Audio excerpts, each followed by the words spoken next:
저는 어릴 때부터 밥투정이 심한 아이였어요. 밥상 앞에 앉는 순간부터 한숨이 절로 나왔고요. 맛있는 반찬들이 눈앞에 있어도 도통 넘어가지 않아서 학교 가기 전 엄마랑 티격태격 실랑이 하는 게 매일 아침에 흔한 풍경이었답니다. 그래도 그런 저를 유일하게 환하게 웃게 했던 건 바로 엄마가 제 손으로 정성스레 만들어주시던 그 특별한 꿀잼 토스트였어요. 그 달콤하고 따뜻한 맛은 시간이 아무리 흘러도 제 마음속에서 여전히 선명하게 살아 숨쉬고 있어요. 엄마는 평범한 식빵을 토스터에 넣고 노릇노릇하게 구우셨어요. 그리고 직접 담그신 새콤달콤한 복숭아 꿀잼을 마치 그림을 그리듯 빵 위에 아낌없이 듬뿍 발라주셨죠. 그 모습에서는 엄마의 깊은 사랑과 따뜻한 정성이 물씬 느껴졌답니다. 거기다 설탕을 솔솔 뿌린 후 살짝 데워주시면 설탕 알갱이가 반짝이며 녹는 모습이 너무 예뻤어요. 한 입 베어 무는 순간 바삭한 빵과 함께 새콤달콤한 복숭아 향이 입안 가득 환하게 퍼졌죠. 그야말로 천국이 따로 없었어요. 토스트를 먹을 때마다 따뜻하고 포근한 추억이 동시에 물밀듯 밀려왔어요. 이 특별한 꿀잼은 우리 집만의 비밀스러운 비법이었고요. 저는 학교에 가서 친구들에게 우리 엄마 잼은 진짜 최고야 하고 으스대며 자랑하곤 했답니다. 그렇게 시간이 흘러 저도 어느새 어엿한 어른이 되었어요. 복잡한 도시에서 숨 가쁘게 바쁜 삶을 살아가면서 꽤 능숙하고 야무지게 제 몫을 해내고 있다고 스스로 자부하고 있었답니다. 그러다 가끔 도시 생활에 지치고 힘든 순간이 찾아오면 문득 엄마의 꿀잼 토스트가 아련하게 떠오르곤 했어요. 그 달콤한 맛과 함께 어린 시절의 따뜻하고 소중했던 기억들이 사무치게 그리워졌거든요. 그러던 어느 날 제게 청천벽력 같은 소식이 갑작스럽게 날아들었어요.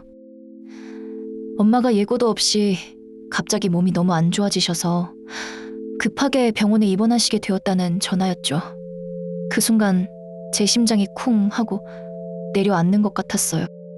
저는 한치의 망설임도 없이 모든 중요한 일들을 뒤로하고 황급히 고향으로 향했어요.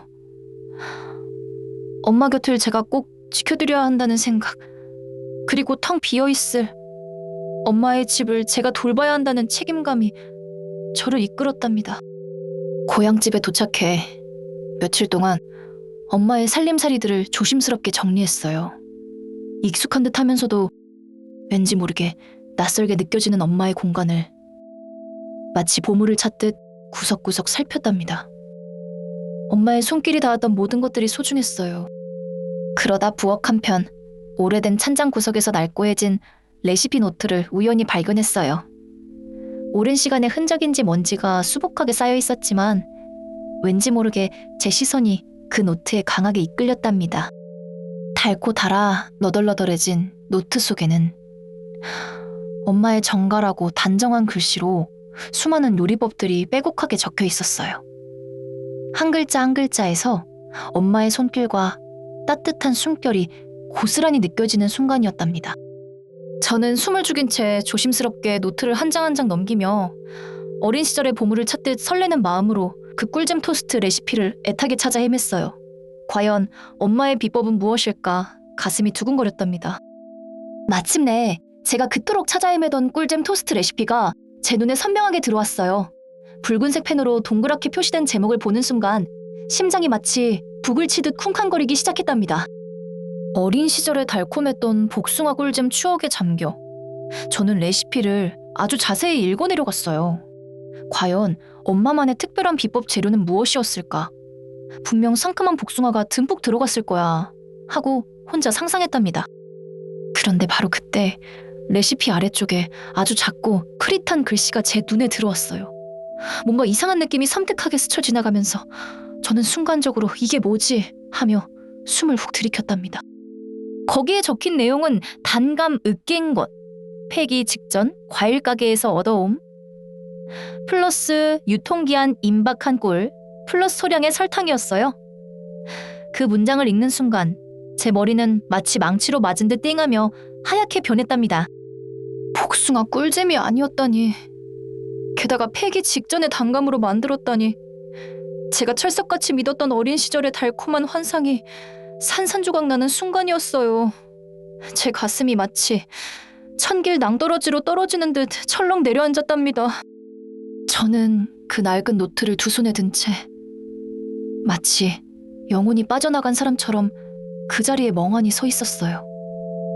제 머릿속으로는 어릴 적 우리 집에 가난하고 고단했던 형편들이 마치 주마등처럼 빠르게 스쳐 지나갔답니다. 아버지는 제가 아주 어릴 때 일찍 돌아가셨고요.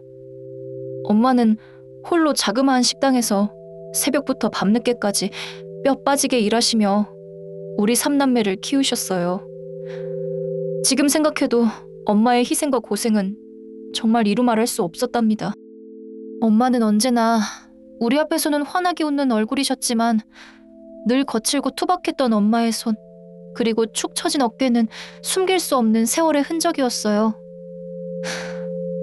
저는 그제야 제가 미처 헤아리지 못했던 엄마의 깊은 고단함을 어렴풋이 짐작하게 되었답니다. 제가 단 한 번도 눈치채지 못했던 엄마의 숨겨진 고단함과 헤아릴 수 없는 헌신이 바로 그 낡은 노트 안에 고스란히 담겨 있었어요. 엄마는 대체 얼마나 힘드셨을까 하는 생각에 저도 모르게 눈물이 핑 돌며 정말 너무나 미안했답니다.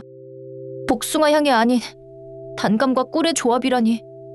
어린 시절의 환상은 깨지는 순간이었지만 동시에 저는 깨달았어요.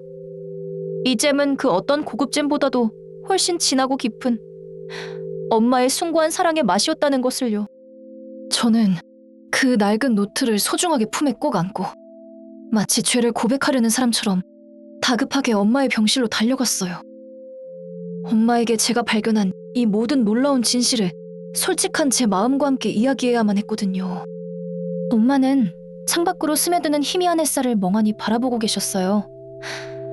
제가 조용히 병실 문을 열고 들어가자 엄마는 힘없이 축 처진 얼굴로도 저를 보며 겨우 미소를 지어 보이셨답니다. 그 모습이 너무나 가슴 아팠어요. 저는 잔뜩 긴장해서 쭈뼛거리며 노트를 엄마에게 내밀고 목이 메이는 듯한 목소리로 엄마, 이거 제가 알던 복숭아잼이 아니라 단감잼이었어요 하고 어렵게 말을 꺼냈어요. 엄마는 제 말에 결국 고개를 스르륵 떨구셨답니다. 엄마는 떨리는 목소리로 미안하다. 네가 과일을 잘 안 먹어서 영양이라도 보충해 주려고 엄마가 미안해 하시며 울먹이셨어요. 저는 엄마의 그 애틋한 희생에 주체할 수 없는 뜨거운 눈물을 하염없이 쏟아냈답니다. 저는 엄마의 손을 꼭 잡고 울면서 말했어요. 엄마, 실망이라니요. 오히려 너무 감사하고 미안해요. 그 잼은 제 인생 최고의 간식이었고 세상에서 가장 따뜻한 사랑이었어요. 우리는 한참을 서로의 손을 꼭 잡고 한없이 울었답니다. 엄마는 퇴원하신 후 이제 저와 함께 살게 되셨어요. 저는 시장에서 가장 신선한 단감과 품질 좋은 꿀을 사다가 엄마의 낡은 레시피 노트에 적힌 대로 정성스레 꿀잼을 다시 만들어 보았죠. 이제 우리는 매일 아침 따뜻한 토스트 위에 새로운 단감 꿀잼을 발라 함께 나눠 먹어요. 낡은 레시피 노트는 세상에서 가장 소중한 보물이 되었고요. 우리는 그렇게 달콤하고 행복한 사연들을 계속해서 만들어가고 있답니다.